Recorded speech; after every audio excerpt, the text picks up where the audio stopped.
कुरुवंश की उत्पत्ति। पुराणों के अनुसार ब्रह्मा जी से अत्रि, अत्रि से चंद्रमा, चंद्रमा से बुध और बुध से इलानंदन पुरूरवा का जन्म हुआ। पुरूरवा से आयु, आयु से राजा नहुष और नहुष से ययाति उत्पन्न हुए। ययाति से पुरु हुए। पुरु के वंश में भरत और भरत के कुल में राजा कुरु हुए। कुरु के वंश में शांतनु का जन्म हुआ। शांतनु से गंगानंदन भीष्म उत्पन्न हुए। उनके दो छोटे भाई और थे चित्रांगद और विचित्रवीर्य। ये शांतनु से सत्यवती के गर्भ से उत्पन्न हुए थे। शांतनु के स्वर्गलोक चले जाने पर भीष्म ने अविवाहित रहकर अपने भाई विचित्रवीर्य के राज्य का पालन किया। भीष्म महाभारत के प्रमुख पात्रों में से एक हैं।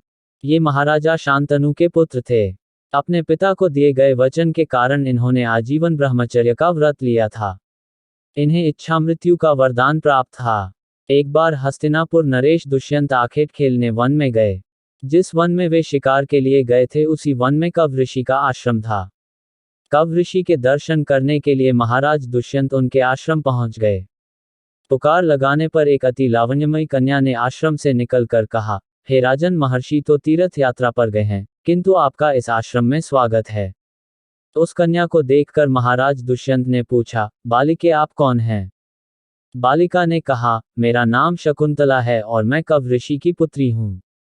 उस कन्या की बात सुनकर महाराज दुष्यंत आश्चर्यचकित होकर बोले, महर्षि तो आजन्म ब्रह्मचारी हैं, फिर आप उनकी पुत्री कैसे ही?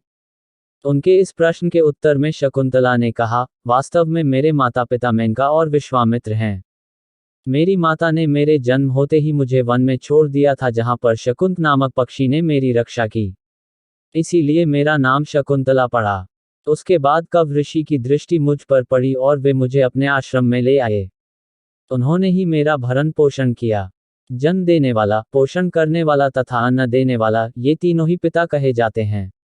इस प्रकार कव ऋषि मेरे पिता हुए। शकुंतला के वचनों को सुनकर महाराज दुष्यंत ने कहा, शकुंतले, तुम क्षत्रिय कन्या हो। यदि तुम्हें किसी प्रकार की आपत्ति न हो तो मैं तुमसे विवाह करना चाहता हूँ। शकुंतला भी महाराज दुष्यंत पर मोहित हो चुकी थी, अतः उसने अपनी स्वीकृति प्रदान कर दी। दोनों ने गंधर्व विवाह कर लिया। कुछ काल महाराज दुष्यंत ने शकुंतला के साथ विहार करते हुए वन में ही व्यतीत किया। फिर एक दिन वे शकुंतला से बोले, प्रियतमे, मुझे अब अपना राजकार्य देखने के लिए हस्तिनापुर प्रस्थान करना होगा।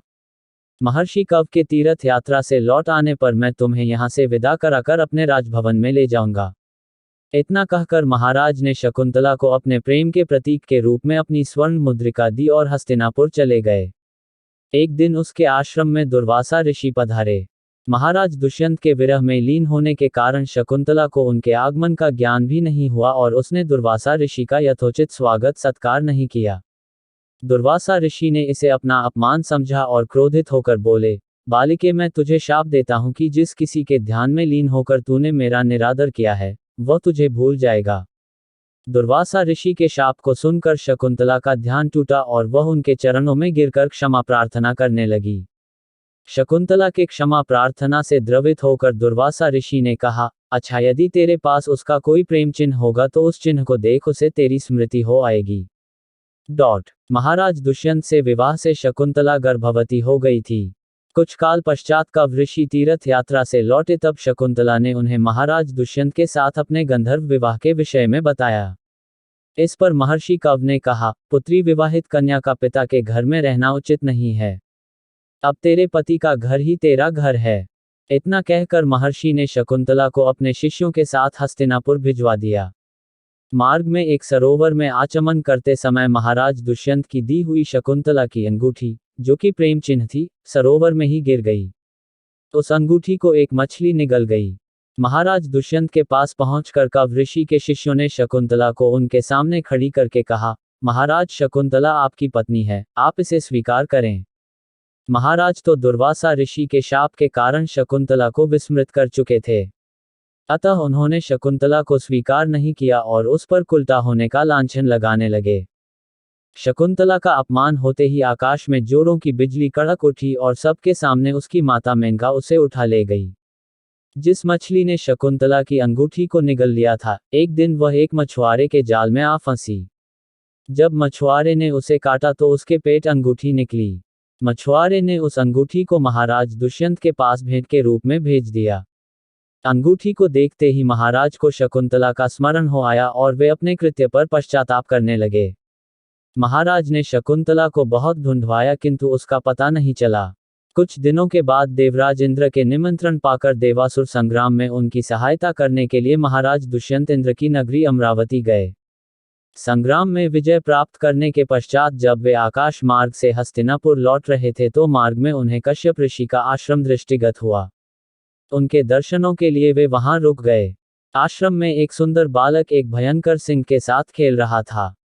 मेनका ने शकुंतला को कश्यप ऋषि के पास लाकर छोड़ा था तथा वह बालक शकुंतला का ही पुत्र था।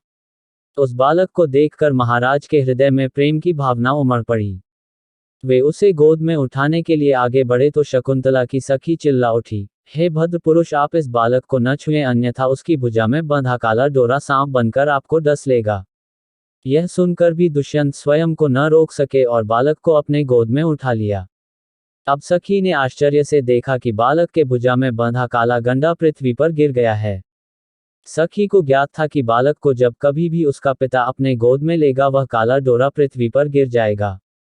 सखी ने प्रसन्न होकर समस्त वृतांत शकुंतला को सुनाया। शकुंतला महाराज दुष्यंत के पास आई। महाराज ने शकुंतला को पहचान लिया। उन्होंने अपने कृत्य के लिए शकुंतला से क्षमा प्रार्थना किया और कश्यप ऋषि की आज्ञा लेकर उसे अपने पुत्र सहित अपने साथ हस्तिनापुर ले आए।